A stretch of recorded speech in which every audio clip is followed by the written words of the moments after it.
โยพุทโธอันว่าพระพุทธเจ้าตนใดตนประเสริฐกว่าสัตวโลกทั้งมวลสันนิสิโนนั่งอยู่แล้วดีนักบ่หวั่นไหวแต่พยามารนั่งเนื้อแต้นแก้วแทบไกลเก้าไม้มหาโพธิ์ตนประเสริฐอันผจญแพ้สงครามอย่างใหญ่ยังพยามารกับดังเสนานิพนธ์มารก็ได้ถึงแล้วยังพญาสัพพัญญูตญาณทรัตนุใหญ่อย่าทำทั้งมวลอันว่าผู้ฆ่าทั้งหลายก็นบน้อมไว้ยัง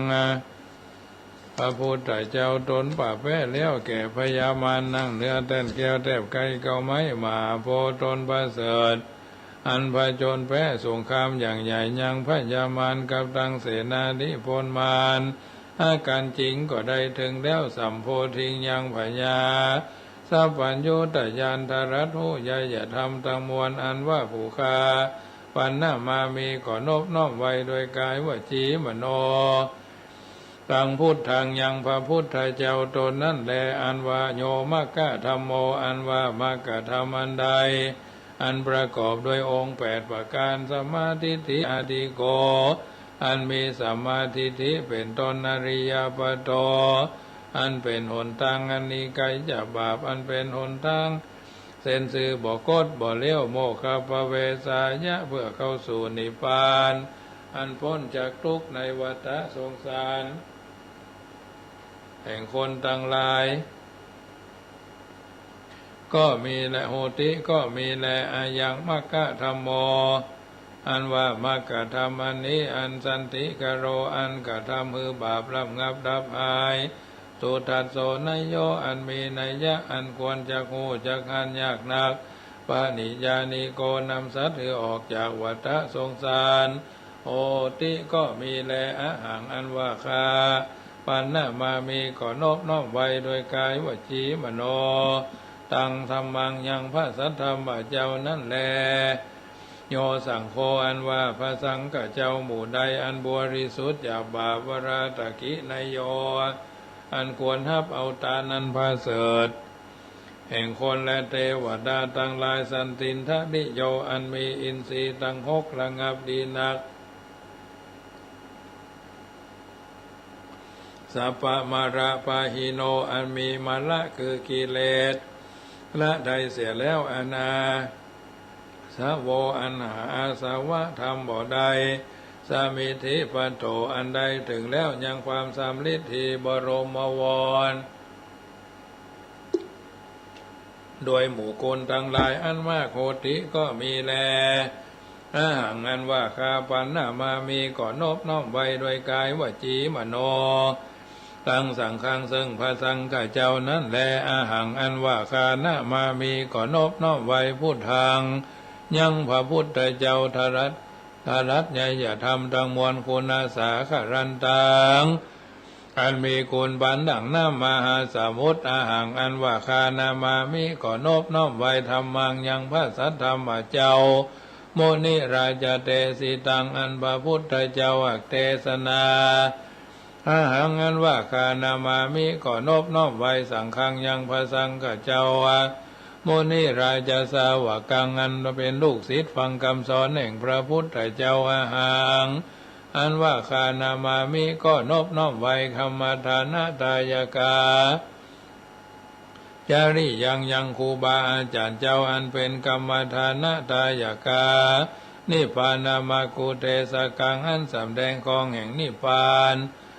ขีพุทธปูจาอันว่าขีญาอันใดปูจายังพระพุทธเจ้ามหาเถจามีเถจาอนุภาวะอันมากธรรมะปูจาอันว่าขีญาอันใดปูจายังพระสัทธรรมเจ้ามหาปัญญามีปัญญาอันมากสังฆปูจาอันว่าขีญาอันใดปูจายังพระสังฆเจ้ามหาโภคามีโภคาสัมปติเข้าของอันมากก็มีแลมะยังอันว่าผู้ฆ่าตั้งหลายละพระมามหาเสขอจุงจะได้ทัศนันจะยังขีญาอันหันเมตยะพุทธสะยังพระพุทธเจ้าเมตยะอันจักมาเป็นพระพุทธเจ้าไปนาปุโธ อันว่าพระพุทธเจ้าเมตไตรโยตนชื่อเมตไตรยะเทวภูยิโตอันคนและเทวดาทั้งหลายหาปูจาอนุปัจจโตบ่เกิดมาเตือยาวะตราบใดมะยังอันว่าผู้ฆ่าทั้งหลายสังสารันโตปิแม่นทวนเทียวไปมาคือตายแล้วเกิดเอากำเนิดหลายที่สังสารเลในวัฏสงสารมกะมามหาเสขอจงจะได้ถึงคือว่าขออย่าได้เกิดอบายเยในอบายทุกติคือนรกเป็นเปรตเป็นสัตว์เดรัจฉานตราบยาวะตราบใดอิมินาทุปะบุปาราจากาลาวะกรรมเมนะด้วยกรรมอันใดปูจากาลาวะด้วยธูปด้วยเทียนเข้าตอกดอกไม้อันนี้เธอนิพพานาปัจจโยจงเป็นปัจจัยก้ำจูคือใดนิพพานโหตุจงมีโนแก่ผู้ฆ่าทั้งหลายนิจจังเที่ยงแท้แด่เธอนะโมตัสสะภะคะวะโตอะระหะโตสัมมาสัมพุทธัสสะนะโมตัสสะภะคะวะโตอะระหะโตสัมมาสัมพุทธัสสะนะโมตัสสะภะคะวะโตอะระหะโตสัมมาสัมพุทธัสสะพุทธังสรณังกัจฉามิธัมมังสรณังกัจฉามิสังฆังสรณังกัจฉามิทุติยัมปิพุทธังสรณังกัจฉามิทุติยัมปิธัมมังสรณังกัจฉามิทุติยัมปิสังฆังสรณังกัจฉามิตติยัมปิพุทธังสรณังกัจฉามิตติยัมปิธัมมังสรณังกัจฉามิตติยัมปิสังฆังสรณังกัจฉามิสรณกรรมนังพุทโธสัพพัญญูตญาโนธัมโมโลกุตโรนวสังโฆมะคะภรโตจาอิเจตังรัตนะทยังเอตัสสะอนุภาเวนะสัพพะอันตรายโยวินาสันตุโนติปิโสภะคะวะอะระหังสัมมาสัมพุทโธวิชาจรณะสัมปันโนสุขโตโรกาวิโทอนุตตโรปุริสะธรรมสารติสัทธาเทวมนุสสานังพุทโธภะคะวะติสวะคโตภะคะวะตาธัมโมสันทิติโกอากาลิโกเอหิปัสสิโกโอปนายิโกปัจจตังเวติตัพโพวิญโยหิติสุปฏิปันโนภะคะวะโตสาวกสังโฆอุจุปฏิปันโนภะคะวะโตสาวกสังโฆยายาปฏิปันโนภะคะวะโตสาวกสังโฆสามิจิปฏิปันโนภะคะวะโตสาวกสังโฆยติทังยะตานิปุริสายุคานิอัฏฐา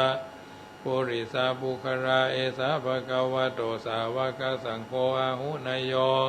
ปาหุนยโยตักขินยโยอัญชรีกัณณิโยอนุตรังปุญญเขตังโลกัสสติยันตุนิมิตังอวามังกรัญจโยจามนาโพสกุณะสัสสะโตปะปะกะโหตุสุปินังอาการตังพุทธานุภาเวนะวินาสัมเบนตุยันตุนิมิตังอวามังกรัญจโยจามนาโพสกุณะสัสสะโตปะปะกะโหตุสุปินังอาการตังธรรมานุภาเวนะ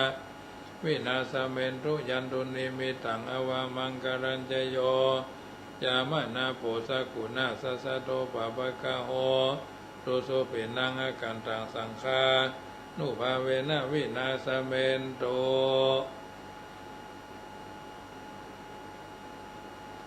เอวเมสุตังเอกังสมัญญังภควาสาวัตถิยังวิหารติเจตวันเนอนาถาบินดีกัสสะอารเมตระโขภควาภิกขุอามันเตสีภิกขโวติปทันเตติเตภิกขุภควะโตปัจจโสสุงภควาเอตตะโวจเมตายะภิกขเวเจโตวิมุตติยาเสวิตายะภาวิตายะปะหุริกตายะยานิกตายะวัตถุกตายะอนุติตายะปาริจิตายะสุสมารัทายะเอกาทัสสานิสังสาปฏิกังขากตเมเอกาทัสสะสุขังสุปฏิสุขังปฏิปุจตินาปะปะกังสุปินังปัสสติมนุสสนังปิโยโหติอามนุสสนังปิโยโหติเทวตาระขันตินาสาอาคิวาวิสังวาสถังวากามติ ตุวตาจิตาสมาธิยติมุขวันโนวิปัสสิทติอาสมุลละโหกาลังกโรติอุตตริงอปติวิชันโตภมโรกุปโก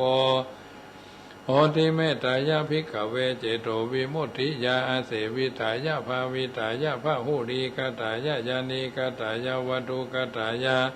อนุติตายะปริจิตายะสุสมาดทายะอิเมเอกาทัสสานิสังสาปฏิกังขาติอิตา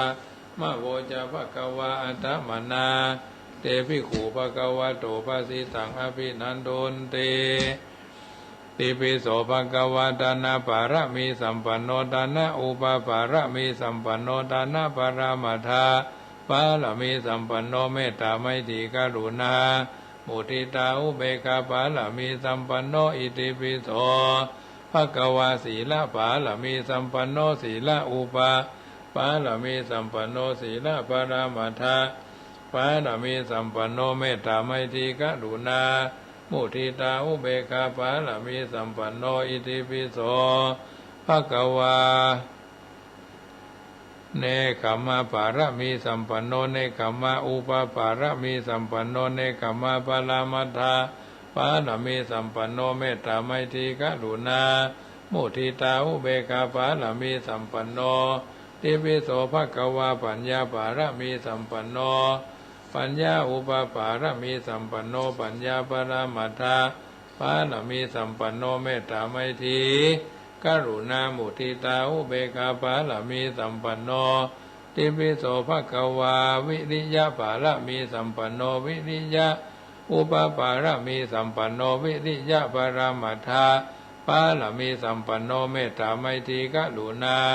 มุทิตาอุเบกขาปารมีสัมปันโนอิติปิโสภะคะวะขันติปารมีสัมปันโนขันติอุปปารมีสัมปันโนขันติปรามัตถปารมีสัมปันโนเมตตาไมตรี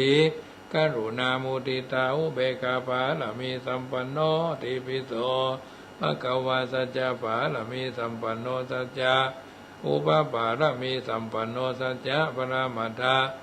ปารมีสัมปันโนเมตตาไมตรีกรุณามุทิตาอุเบกขาปารมีสัมปันโนอิติปิโสภะคะวะอธิฐานะปารมีสัมปันโนอธิฐานะอุปปารมีสัมปันโนอธิฐานะปรมัตถปารมีสัมปันโนเมตตาไมตรีกรุณามุทิตาอุเบกขาปารมีสัมปันโนอิติปิโสภะคะวะอุเบกขาปารมีสัมปันโนอุเบกขาอุปปารมีสัมปันโนอุเบกขาปรามัตถปารมีสัมปันโนเมตตาไมตรีกรุณามุทิตาอุเบกขาปารมีสัมปันโนโสภะคะวะอิติปิสวา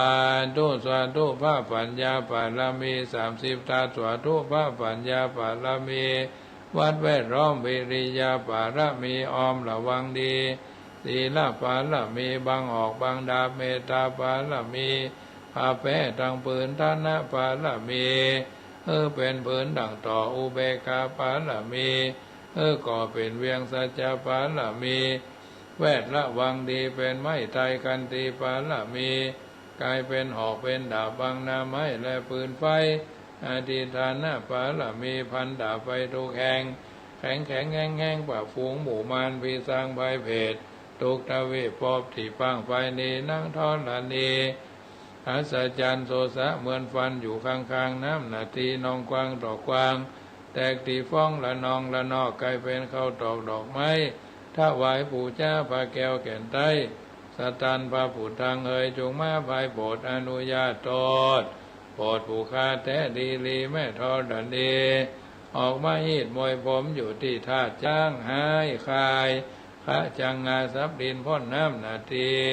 ลงพัดพายก็จังพายหักโตบเท้าพญามันห้องเอาปูนกลัวกับย่อมือคืนตูนหัวใส่เกาผู้คานีเรา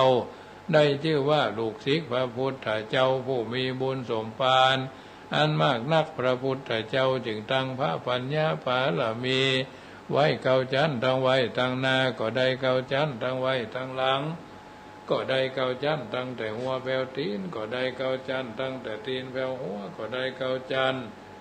แสนว่าลูกปืนจักมาเสมอเหมือนฝนแสนหาก็บ่มีมาจากใครใดข้าพระเจ้าเลยใดจิว่าพุทธกุนังธรรมกุนังสังฆกุนังพุทธอินตาธรรมอินตาสังฆอินตาอัสสหับแม่ธรณีผู้อยู่เหนือน้ำผู้อยู่กำแผ่นดินกันคาใดระลึกคือถึงหาคุณพ่อคุณแม่คุณครูบาอาจารย์คุณพระแก้วเจ้าทั้งสามประการ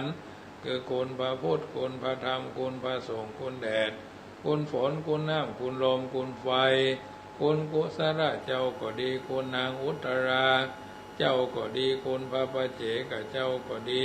คุณพระตนเมตตาภาวนาเจ้าก็ดีคุณพระตนเมตตาภาวนาเจ้าก็ดีคุณพระแม่ธรณีเจ้าก็ดีจุงมาสัมพิทักษ์รักษาคุ้มครองทางกำนาและกำหลังยังตนตัวแห่งผู้ค้าตั้งแต่ทีคากาละยามนี้วันนี้ค่ำคืนนี้และต่อไปนี้จิ้มแดดเตอปุถโธปุถทังรักษาธัมโมธัมมังรักษาสังโฆสังฆังรักษาพุทโธพุทธังอะระหังธัมโมธัมมังอะระหังสังโฆสังฆังอะระหังพุทโธพุทธังกันหะธัมโม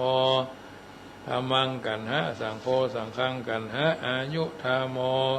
สุขังปะลัง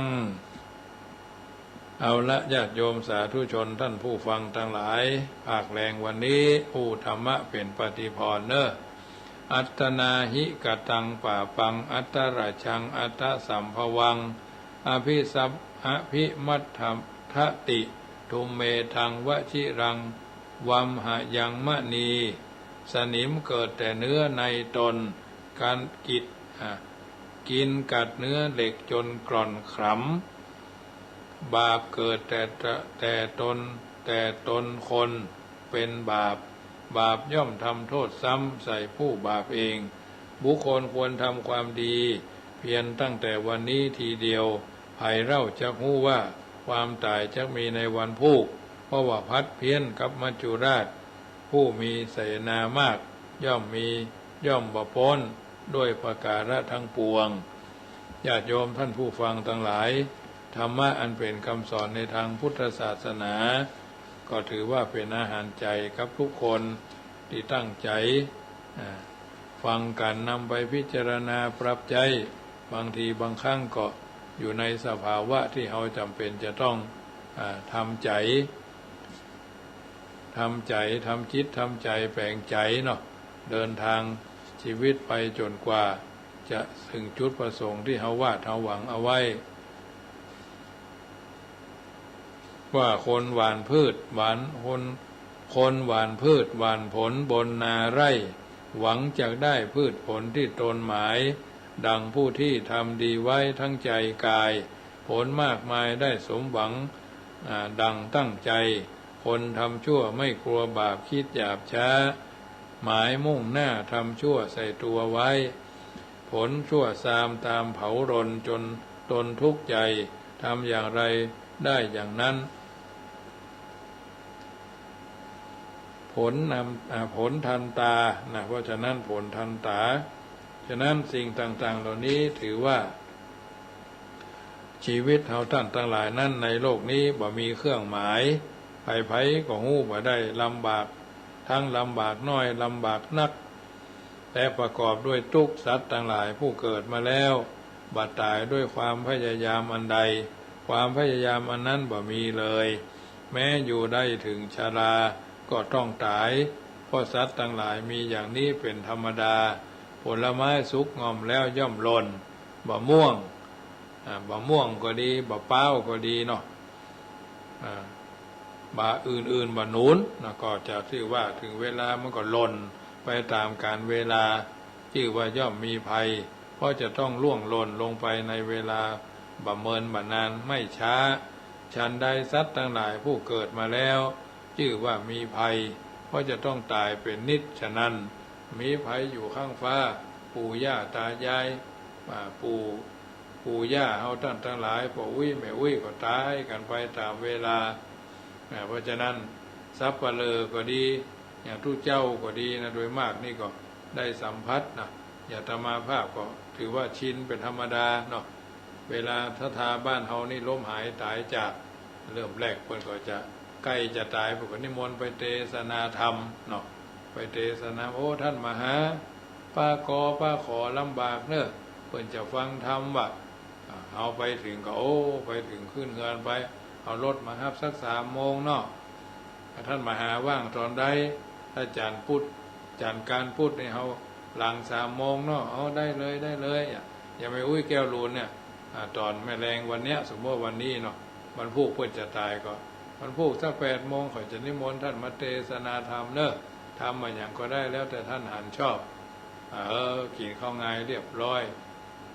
เจ้ามาเอากับพิ้วพัดกวาดอยู่ในวัดในวาเนี่ยเจ้ามาพ่อหลวงบ้านที่เป็นพ่อจารย์ปรากฏว่าท่านมาหาไม่ลงรุ่นที่จะเตะทำ8 โมงปลายนั่นมีแล้วเนอะหรอกแหมบึ้ดเมื่อคืนเขานี่มนเตะเขาไปเนาะไปเรียบร้อยอายุ95เตะทำคืนแรกคืนที่2ของวัดอื่นมาเตะคืนที่3คือวันเนี้ยก็จะได้นิมนต์วัดอื่นมาเตะสวดอภิธรรมธรรมภาพนี่พอครบเนี่ยเอากับไปเทศนาธรรมเวลาเพื่อนจะตายเนาะบางเทื่อก็เทศนามเนเตตังขีญาสังวันนาวิเศษจาองเอตธรรมเทศนามหาวิบากอันมาในจาตกะนิติตังก็บังกรมสมเลสเสด็จเสียเต้าอีก่อนแลบางคนจบทำตายพอดีก็มีบางคนย่ำตายพวกทุ่ม2 ทุ่ม3 ทุ่มใกล้แจ้งตายก็มีบางคนนิมนต์ไว้ย่ำตันถึงบ้านตายก็มีเนี่ยส่วนมากก็จะเป็นแบบนี้เหมือนกันหมดญาติโยมยิ่งบางคนเขาสังเกตนะคนที่บอกค่อยเข้าวัดเข้าวานะเวลาใกล้จะตายโอ้ยทุรนทุรายญาติเอ๋ยโยมเอ๋ยบางคนจนไก่ก็เอาเล็บเนี่ยถูที่นอนถูพระเท่าพระเทพเอาเล็บมัดไว้หรอกมัดกลางเตียงไว้เอาถามว่าโยมมัดไว้เเพิ่นลู่เพิ่นคูดขีดจกเล่าอยู่บนเตียงเนี่ยล่าตำราเล็บอยู่พอหุ้นน่ะบางคนนี่ก็หันเพิ่นเอาถุงมือใส่ไว้เพราะว่าวิบากไผวิบากมันเนาะบางคนก็จมซ้ำฮือฮ่าอยู่บนเตียงนะบางคนก็เชี่ยหู้อย่างปากสเลดโปรดนั่นก็มีมันมีสัพพะญาติโยมตู้เจ้ากับสัพพะเลอโดยมากก็ชินละบางคนก็เอาใส่ห้องเย็นไว้เปิดมาห้องเย็นบางคนก็ปากบางคนก็ตาเลือกตาฟื้นเนาะเอาหันสภาพศพนะเพราะฉะนั้นก็ถือว่าเป็นเรื่องปกติถามว่าอาตมาบ่กลัวกะแต่ก่อนเมื่อเป็นพระน้อยพระหนุ่มน้อยก็กลัวอยู่เป็นตู้เจ้าอันนั้นเป็นเจ้าละอ่อนขยมแต่ก่อนนะกลัวเพราะว่ามันบ่ค่อยมีเหมือนสมัยนี้เปิ่นมีเพลงแห่ธรณีกันแสงนี่นะพอเปิ่นประชาเปิ่นมีการแห่ได้ยินเสียงแห่ศพนะเปิ่นเปิดเพลงบ้านศพในบ้านอาตมามีศรัทธามี300-400สมัยนั้นนะเดี๋ยวนี้มีเกือบ600เนาะสถาบันต้นเพิงหมู่ที่1ตำบลเมืองง่าอำเภอเมืองจังหวัดลำพูนนี่นะแต่ก่อนไฟฟ้าก็มีใจตะเกียงมันเป็นที่น่ากลัวเวลาไปไหนครับคนใหญ่นี่อยู่ทั้งหน้าบนเตือไปดูหนังกลางแปลงไปดูหนังวัดมันมีการฉายหนังที่หั่นที่นี่ในรัศมีบ่เกิน 2-3 กิโลนะกี่ข้อแรงนะไปด้วยกันลุ่มนะตอนปีกนี่ก็ยังว่านะเตียวไว้แข่งขันพ่อนล่นว่าเงี้ยไอ้หมู่ที่เตียวจ้าก็อยู่ตัวหลังคนใหญ่นี่ไปหาเตียวไปกะหลอนนี่เตียวนำหน้าล่นนำหน้าโลเลยอันนี้เป็นต้นญาติโยมอันเนี้ยเพราะฉะนั้นชีวิตบ่มีเครื่องหมายภาชนะดินที่นายช่างทำแล้วทุกชนิดมีความแตกเป็นที่สุดหม้อดินเนาะหม้อดินเอาเป็นหม้อต่อมก็ดีหม้อดินก็ดีเนาะหม้อแกงดินนี่นะหม้อปากเปียงนี่นะมันก็จะมีการหมดอายุ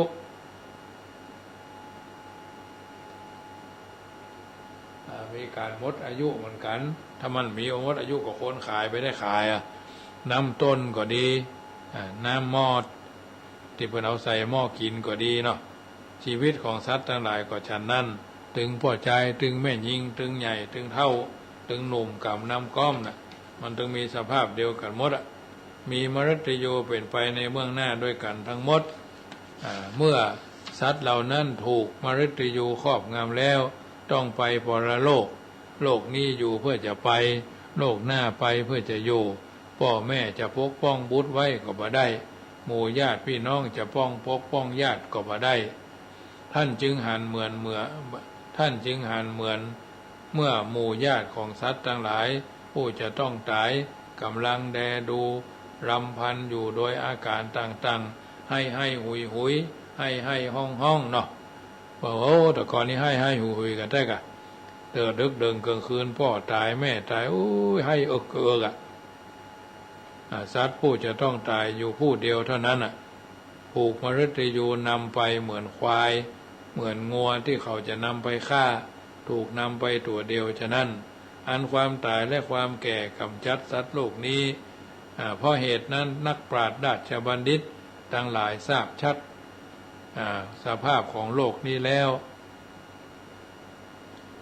มหันต์ที่สุดก็ทั้งสองอย่างจะถึงค่ำค่าด้วยประการใดก็ตามผู้ค่ำครวญลงเบียดเบียนตนอยู่จะยังประโยชน์อะไรยังเกิดขึ้นได้ไซบัณฑิตผู้หันแจ้งจึงหันแจ้งในชีวิตนี้กระทำความค่ำครวญนั้นบุคคลถึงความสงบใจได้ก็เพราะว่าการให้ร้องร่ำให้รำพันเพราะความเศร้าโศกก็บ่ได้ทุกข์เพราะเกิดแก่ผู้นั้นยิ่งขึ้นและสรีระของผู้นั้นก็จะสูบซีดบุคคลผู้เบียดเบียนตนเองย่อมเป็นผู้สูบผอมผู้เป็นผู้ชอบสูบผอม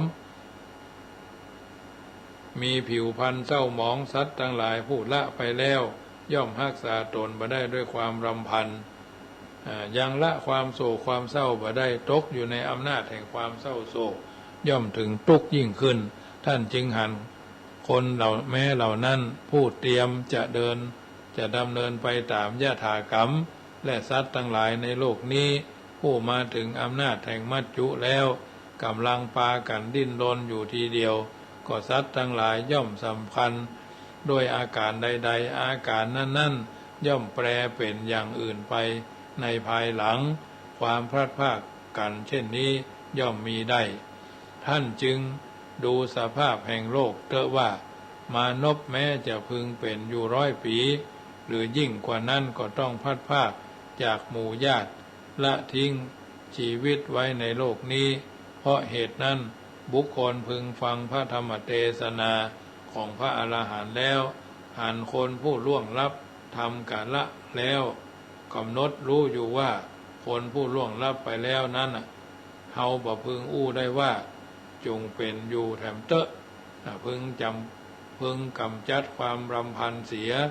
บุคคลพึงดับไฟที่ไหม้ลุกลามไปด้วยน้ำฉันใดนักปราชญ์ทั้งหลายผู้มีปัญญาเฉลียวฉลาดจึงกำจัดความเศร้าโศกที่เกิดขึ้นเสียได้โดยฉับพลันเหมือนลมพัดนุ่นฉะนั้นคนผู้แสวงหาความสุขเพื่อตนพึงกำจัดความรำพันความทะยานอยากและความโทมนัสของตนพึงถอนลูกศรคือกิเลสของตนเสียเป็นผู้มีลูกศรคือกิเลสอันถอนขึ้นแล้วเป็นต้นอันตัณหาและทิฏฐิบาอาศัยแล้วถึงความสงบใจก้าวล่วงความโศกได้ถึงหมดเป็นผู้บ่มีความโศกเป็นต้นญาติโยมสาธุชนท่านผู้ฟังทั้งหลายอันเนี้ยคนเฮานั้นจะมีคนเตือนอยู่นักในเมื่อยังเป็นละอ่อนอยู่คันเป็นคนใหญ่แล้วคันเป็นคนใหญ่นักขึ้นคนอื่นที่จะเตือนก็น้อยเข้ายิ่งเป็นคนดึงดันด้วยก็เลยมีไผกล้าเตือนฉะนั้นเป็นผู้ใหญ่ขึ้นเพียงใดก็ต้องอาศัยวิธีเตือนตนเองนักเข้าเพียงนั้นพุทธเจ้าตรัสสอนให้เตือนตนด้วยตนสอบสวนตนด้วยตนและตรัส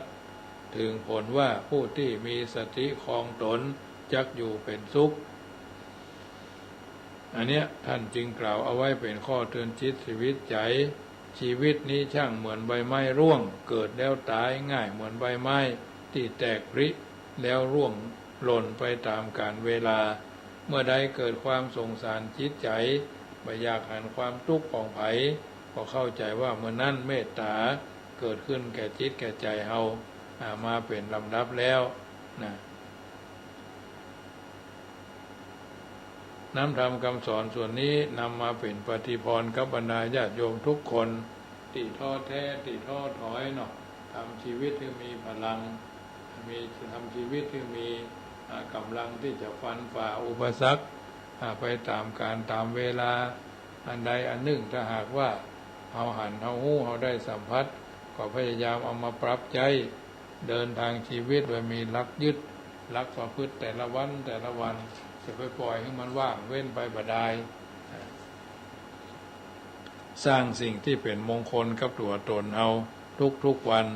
อันใดที่เป็นสิ่งที่ดีก็นำมาเปรียบมาปรับใจเดินทางชีวิตไปตามลำดับนักขับรถผู้ชำนาญเรียนรู้การบังคับรถมาอย่างดีเขารู้จังหวะจอดรถเคลื่อนรถเลี้ยวซ้ายเลี้ยวขวาถอยหน้าถอยหลังเนาะถอยหน้าเดินหน้าถอยหลังชะลอหรือเร่งความไวทุกอย่างเขาทำอย่างคล่องแคล่วนิ่มนวลมั่นคงสองมือกำพวงมาลัยด้วยท่าทีสง่างามและสบายแต่ระมัดระวังเต็มพร้อมบ่ประมาทแม้เสี้ยววินาทีในบางครั้งเฮาก็จะต้องขับเลี้ยวขับเรียบริมเหวเนินเขาสูงชันหรือบางคราวจำเป็นจะต้องเลี้ยวรถในทางแคบอีกทั้งครุขระเป็นหลุมเป็นโมงแต่บอกว่าจะต้องเผชิญกับสถานการณ์วิกฤตปานใดบนเส้นทางเขาก็ยังคงบังคับรถได้อย่างเฉียบขาดสามารถแก้ปัญหาพารถผ่านไปได้อย่างราบรื่นปลอดภัยจนลุถึงจุดหมายปลายทางชีวิตคนเฮาก็คล้ายรถยนต์ญาติโยมท่านผู้ฟังมีเจ้าของชีวิตเป็นผู้ขับเคลื่อนหากเฮาบ่เฮียนรู้ในการบังคับบังคับตนยานยนต์ชีวิตคันนี้ก็อาจจะแล่นผิดที่ผิดทางหรือตกหลุมตกม่องร่องตกหลุมตกม่องได้แม้กระทั่งอาจจะถึงกับพลิกคว่ำบ่สามารถไปถึงจุดฝั่งฝันได้การสำรวจตรวจตราสำรวจตรวจสอบปรับปรุงเปลี่ยนแปลงแก้ไขตนจะช่วยให้เฮาได้บ่น้อยเฮาหันภาพตัวเองเห็นชัดลองทบทวนชีวิตที่ผ่านมาสักหน่อยหนึ่งว่าเป็นจะได้พ่อมเอาปล่อยชีวิตให้ไหลรื่นไปกับสิ่งที่ไร้สาระกาเป็นประโยชน์กาอายุใดเท่าใดแล้วประเดี๋ยวนี้35 45 55 65วัยนี้บางคนก็ยังเป็นละอ่อนบางคนก็ยังอู้หูเรื่องบางคนก็หันแก่ตัวบางคนก็หันแก่ได้บางคนก็ขี้โลภบางคนก็ขี้โกรธขี้เกลียดขี้เครียดขี้แค้นเจียงจังบางคนก็ย่อยบางคนก็กินวันค่ำเนาะมันมีสปะมุ่งฟุ้งเฟ้อเห่อเหิมมัวเมาปล่อยเวลาว่างไปบ่ได้บางคนก็เล่นมือถือวันค่ำบางคนก็ม่วนไปตั้งแต่งหน้าบางคนก็ม่วนไปตั้งแต่งเล็บบางคนก็ม่วนไปตั้งย้อมผมย้อมตัวย้อมผิวพรรณวรรณะศัลยกรรมบางคนก็ม่วนไปตั้งซักลายโกงลายกันอย่ากิ้มตกโตเนาะลายเพาะลายพ้อยลาหวานล่าเหลือกันหน้าเนาะถ้ามันซักตาได้มันก็คงจะซักตาต่อไปแต่มันฟุ้งเฟ้อเหิมไปตามกาลเวลาบางคนก็บ้าไปตั้งเลี้ยงสัตว์บางคนก็บ้าไปตั้งจอมเบ็ดบางคนก็บ้าไปตั้งโจรไก่มันสับปะเนี่ยที่จะเกิดขึ้นบางคนก็ไปตั้งบอลบางคนก็ไปตั้งมวยเนี่ยบางคนก็ไปตั้งจอมเบ็ดเนี่ยวันค่ำของเขานะมันถึงไปบางคนก็ชอบรถขี่รถล่อนขึ้นล่อนล่องบันขึ้นแบ่นล่องเนาะไปเป็นหมู่ดังยังพอฟังเสียงยังซึกจะเข้าเมืองนะการควบคุมบังคับตนให้พ้นจากกระแสดึงดูดของโลกียวิสัยบางคนก็ชอบไปตั้งสงบไปฝึกวิปัสสนาวัดท่านวัดนี้วิปัสสนาเหนือวิปัสสนาใต้ไปสำนักนั่นสำนักนี้เสาะหาสำนัก เป็นเรื่องที่ต้องใช้ความเพียรสูงเนาะบางคนก็ชอบขึ้นป่าเดินดอยขึ้นป่าขึ้นเขาไปกับ2 คน 3 คนบางคนก็ไปพักข้างแรมไปสูดบรรยากาศตรงนั้นตรงนี้อยากไปบ้านพักไปชายทะเลคนเหนือก็ใครไปทะเลคนทะเลก็ใครขึ้นดอยมันซับเปลี่ยนหมุนเวียนกันไปแบบเนี้ยญาติโยมท่านผู้ฟังทั้งหลายบางคนก็ใครไปกรุงเทพบางคนก็บอกเคยไปกรุงเทพเลยนะบางคนก็ไปกรุงเทพอย่างจะลมจ้องเนาะห่อเหินเดินอากาศไปรถไฟพ่องเอารถส่วนตัวเหมาบางคนก็ชอบแอวอยู่บ้านบ่ม่วนแอวเนื้อแอวใต้เนาะถ้าเป็นสาวเท่าเบาเท่าก็ไปทำอย่างเนื้อแต่บังเอิญมีธุระบางคนก็ไปปฏิบัติธรรมบ่อยครั้งละพ่อบ้านบางคนก็ละแม่บ้านเนี่ยมันบักควายเกินไปที่จะฝึกหัดดัดตัวบังคับตนขับเคลื่อนยานยนต์ชีวิตแล่นไปอย่างงดงามสง่างามเป็นที่ซักเสริญเยินยอเป็นที่จะถูกใจไปมันคงบาดใจญาติโยมถูกตรงตามทิศตามทางที่พระพุทธเจ้าทรงแน่นอนทีเดียวบนเส้นทางของยานยนต์ชีวิตเอาเนี่ยรื่นเคลื่อนผ่านเอาจะประมาทบ่ได้เลยแม้ชั่วกระพริบตาแวบเดี๋ยวมันก็จะเป็นปัญหาละจะแหลบลงข้างทางพ่องและสร้างเพราะทางที่แบบเพราะทางสายนี้บ่เพียงแต่จะต้องเผชิญกับหลุมกับโม่งเนาะต้องกองหินกองทรายเท่านั้นอ่ะหากยังผสมผสานไปด้วยสวนดอกไม้บานสะพรั่งระเรื่อยไปจนสุดสายซึ่งแม้มีแต่เพียงนักขับผู้ชำนาญฝึกหัดดัดตัวเก่าบังคับตนตามมาอย่างดีฝีมือเฉียบแหลมแยบคายนั่นดอกที่จะนำพายานยนต์ชีวิตผ่านกองหินและสวนดอกไม้ไปถึงจุดหมายปลายทางที่มุ่งมา่เอาไว้ดังที่ท่านว่าจิตท่องเที่ยวไปไกลเที่ยวไปดวงเดียวไม่มีรูปร่างอาศัยอยู่ในร่างกายนี้ใครควบคุมจิตนี้ได้ย่อมพ้นจากบ่วงมารพลาดไปนิดผิดตั้งโยชน์เป็นต้นญาติโยมท่านผู้ฟังทั้งหลายรายการเสียงธรรมก่อนรับตาประจำเมื่อค่ำยามคืนของวันอังคารที่25อาตมาภาพพระมหาประสิทธิ์ธรรมาภินันโทน้อมนำเอาอัธสาระที่ผ่านมาญาติโยมฟังประกอบกับหลายๆสิ่งหลายๆอย่างเป็นอาหารใจกำลับเอาท่านทั้งหลายทุกคนคนบอกว่าคุณค่าความอดทนสร้างคนให้เข้มแข็งถึงหมดแรงแต่จิตใจไม่ท้อถอยล้มแล้วลุกเดินต่อไปไม่รอคอยและไม่รอคอยไม่คอยรอนะไม่รอคอยไม่ลอยคอทนบ่อยๆไม่ต้องทนคนทนทานล้มแล้วลุกแล้วเดินไปข้างหน้าสร้างปัญญาไม่ใช่สร้างปัญหาสร้างปัญญาต้องอดทนคนไม่ถอยความสำเร็จอยู่ข้างหน้ายังรอคอยก้าวบ่อยๆก็ต้องถึงซึ่งเส้นชัยถึงท้อแท้แต่เราไม่ท้อถอยจงค่อยๆเดินไปไม่กลับหลังถึงทุกข์ยากมีความดีเป็นพลังด้วยใจหวังผลสำเร็จพ้นทุกข์เนี่ยถ้าเราทำจริงทำแท้มันก็ผ่านไปด้วยดีผ่านไปอย่างสง่าผ่าเผยอยู่โดยบ่เก้อเขินด้วยประกาศและทั้งปวงสู้ต่อไปเพิ่นบอกว่าค่าของชีวิตค่าของคนอยู่ที่ตนแสวงหามีสติปัญญาอาศัยธรรมะนำฝึกฝนเริ่มเสียแต่วันนี้เริ่มเดี๋ยวนี้เริ่มที่ตัวตนมันฝึกฝนด้วยอดทนคนตั้งใจหากคนเราคิดว่าตนไม่มีค่า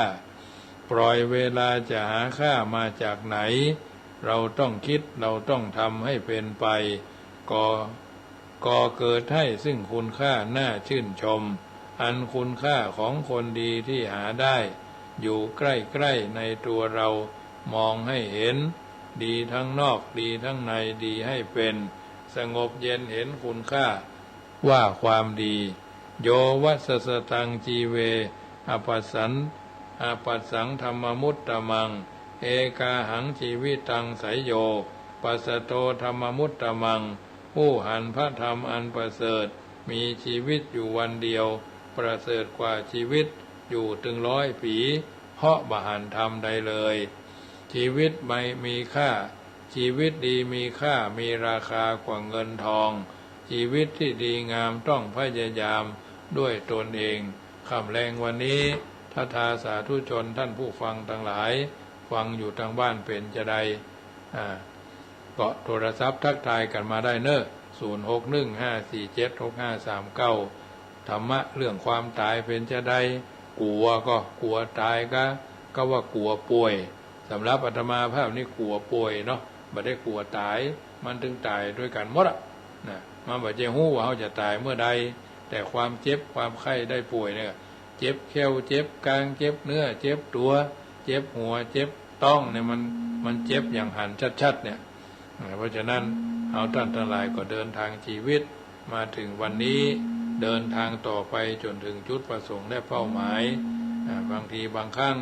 ฟังรายการอาตมาภาพและรายการอื่นๆก็พยายามคิดด้วยนะฟังด้วยคิดด้วยพิจารณาด้วยเอามาสอนตัวเก่าตัวจึงจะหู้จึงจะหันจึงจะนำเอาสิ่งต่างๆเหล่านี้นำมาเป็นเครื่องพินิจพิจารณาเดินทางชีวิตโดยมีหลักยึดเอาท่านทั้งหลายเป็นชาวพุทธมีพระพุทธเจ้าเป็นผู้นำมีพระสัทธรรมเป็นแผนที่มีพระอริยสงฆ์เป็นผู้ชี้ตัวเฮาคือแหล่งแห่งการทำดีและก็ทำชั่วอย่าไปฟังบดายเนาะพระพุทธเจ้าตัดรายการแต่ละคนนี่เพิ่นก็ทำการบ้านมาทั้งนั้นเสาะหาข้อนำอัดนำทำมาอู้เอิ้นเจริญพรสำหรับรายการธรรมภาพนี้ว่าไปเรื่อยๆทุกๆวันบัดซ้ำเบาๆแบบเดิมเนาะไปทางหน้าติ๊ก84,000พระธรรมขันธ์ญาติโยมก็ฟังกันไปแล้วเวลาถามตอบว่าอู้อันยังไปฟังเป็นจะได้พ้องฟังธรรมะนี่บ่ม่วนนะมันมีแต่อิ่มใจสบายใจนี่มีโอ้ม่วนบ่ได้บ่ใจมันบ่ใช่ม่วนฟังธรรมะนี่นะทำเข้าใจว่าเฮาวัยนี้ว่าม่วนนี่ละอ่อนเนาะบางคนเป็นจะได้พ้องพ่อแม่พี่น้องศรัทธาญาติโยมก็ฟังแล้วก็ฟังไปฟังมาอู้เรื่องอย่างวันนี้หมูเรื่องฟังไปเรื่อยๆนะพอดีอันนั้นอันนี้อ้างหั่นอ้างนี่มันก็เลยบ่ไปทางหน้าเนาะบ่ไปทางหน้าเพราะฉะนั้นฟังกันไปพิจารณากันไป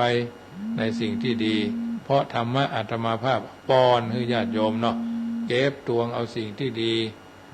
บางทีบางครั้งโทรศัพท์เข้ามาก็ดีอันยังก็ดีพยายามปิดวิทยุอย่าดังบ้านดังสดจัดอดเอานะเพราะฉะนั้นเมื่อโทรเข้ามาแล้วก็เวลาคือกำลังใจกันฟังแล้วเป็นกำลังใจญาติโยมเข้าใจเนาะก็ถือว่าเป็นส่วนหนึ่งคลื่น104โดยมากก็เป็นเวลากินข้าวน้ำข้าวแรงกันเนาะน้ำข้าวแรงทำการทำงานอันนั้นอันนี้ส่วนมากก็บ่ค่อยมีสายเท่าใดคลื่น104นะก็ดีอย่างหนึ่งเพราะว่าบางทีบางครั้งบางคนนี่เพิ่นก็ฟังนะพลังเงียบนะจะส่งมาทางไลน์ฟังอยู่เน้อเจ้าอย่างอันนี้นะมีแต่ยายพรนะเพิ่นโทรเข้ามาอยู่เรื่อยบางทีบางครั้งเราถามว่าเพิ่นอู้อย่างไปนี่เป็นเป็นนั่นเลอละลายนะยายพรนี่นะบางเทื่อก็ได้ฮับบางเทื่อก็บ่ได้ฮับเพราะฉะนั้นเวลาบรรยายธรรมเหลือเวลายังบ่ได้เปิดสายก็โทรเข้ามาเนาะอันนี้ก็ขอเป็นกำลังใจให้ทุกคนทุกท่านเนอะเดินทางชีวิตโดยมีหลักยึดหลักประพฤติกันทั่วหน้าก่อนนำรายการจากท่านไปแรงของวันนี้ตั้งอกตั้งใจอธิษฐานแผ่จิตว่าก่อนท่านนอนหลับไปในคืนนี้ขอจงตั้งดวงฤดีไว้ให้มั่นนึกถึงกุศลผลความดีที่ผูกพันจิตตั้งมั่นแน่วแน่แล้วแผ่ไปแผ่เมตตาทั่วไปให้คนอื่นทั้งรักชื่นเกียรติชังแต่ครั้งไหนขอให้เขาได้ดีมีสุขใจอย่าหวั่นไหวแม้อมิตรที่คิดชังแล้วใจเราจักสบายคลายเร่าร้อนเพราะจิตผ่อนความเครียดแต่หนหลังอนีคาสุขีอัตตานังพ้นทุกขังก็เพราะจิตคิดดีสัพพีติโยวิวัจจันตุสัพพโรโควินัสตุมาเตภวัตวันตรายโย มงคลเลิศแล้วเจ้าศรัทธาอุปาสกะอุปาสิกาทั้งหลายผู้ฟังรายการเสียงธรรมก่อนรับตาทางสถานีวิทยุเพื่อการศึกษาพระพุทธศาสนาและวัฒนธรรม FM 104.50 ต่างแต่บ้านแต่ละที่แต่ละต่างฟังน้ำธรรมคำสอนแล้วนำเป็นปฏิพรให้ญาติโยมสาธุชนทั้งหลายแผ่ภายใบบุญคือพ่อคือแม่คือพี่คือน้องสามีภรรยาหน่อเนื้อเชื้อไขที่ล้มหายตายจากพัดภาคก็ดีเนื่องในโอกาสวันไข้วันเกิดก็ดีบุญกุศลอย่างนี้คือกลับกลายเป็นตบะเดชะเป็นภรวะปัจจัยเป็นอุปนิสัยนำส่งคุ้มครองปกป้องอภิบาลประทานพรศรัทธาสาธุชนผู้ฟังรายการนี้รับเป็นสุขตื่นเป็นสุขกันทั่วหน้าประสบความสำเร็จในหน้าที่การงานได้ความเจริญก้าวหน้าในสิ่งอันพึงปรารถนา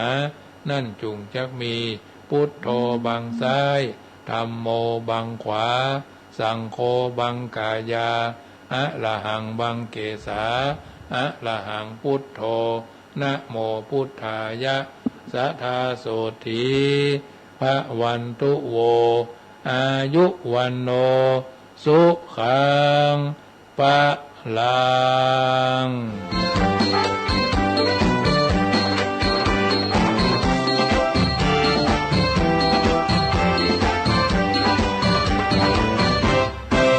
อายุมากอย่าคิดมากให้มาเกรื่อง